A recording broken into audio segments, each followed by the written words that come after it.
Баршаңызға сәлем. Бүгін осындай чебуректердің рецептісімен бөлісемін. Осы рецептті міндетті түрде жасап көріңіздер. Тез әрі оңай жасалатын рецепттердің бірі. Ең алдымен бізге жылы сүт қажет болады. Осылай весельдің көмегімен өлшеп алғандарыңыз дұрыс. Оның үстінен жылы су құямыз. Сүт пен судың мөлшері бірдей болу керек, қыздар.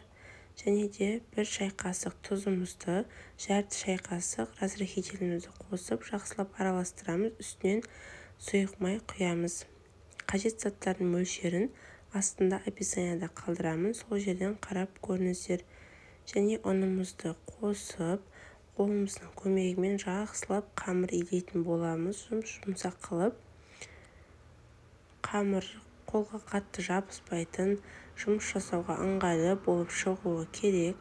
Видеода көріп тұрғандарыңыздай қатты қолға жабыса қоймайды. Қамырды осылай жақсылап илеп алып, салафанға салып, кішкене демалдыруға қойып қоясыздар. Оған дейін біз салмасын жасаймыз. Ол үшін бізге майдалап туралған пияз керек. Оның үстіне фаршымызды қосамыз. Және де дәміне қарай тұзын қосыңыздар. Бұрыш қосып, мен көбірек қостым. Және де сочный болу үшін 1 ас қасық көлемінде сұйық май құйдым. Енді осының барлығын жақсылап қолымыздың көмегімен жақсылап араластырып аламыз. Бір-біріне біріктіріп, осылай салмамыз дайын. Енді демалып тұрған қамырымызды алып, осылай қолымыздың көмегімен дөңгелектеп майда бөліктерге бөліп алатын боламыз. Видеода көргендеріңіздей барлығын бірдей қылып бөлуге тырысыңыздар.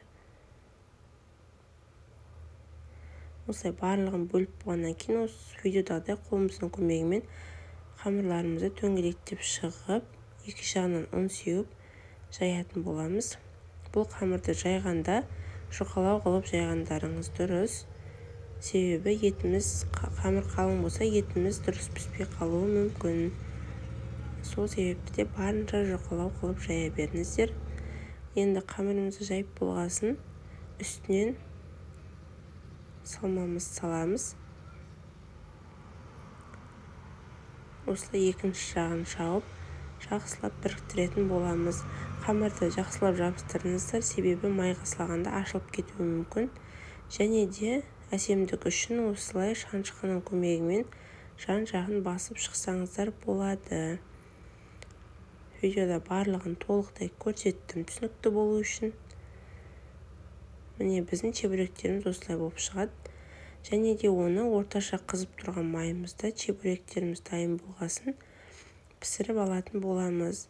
Майдың қатты қызғаны керек емес бізге, себебі майымыз қатты қызып, чебуректеріміз тез пісіп кетсе, арасында салмамыз дұрыс піспей қалуы мүмкін.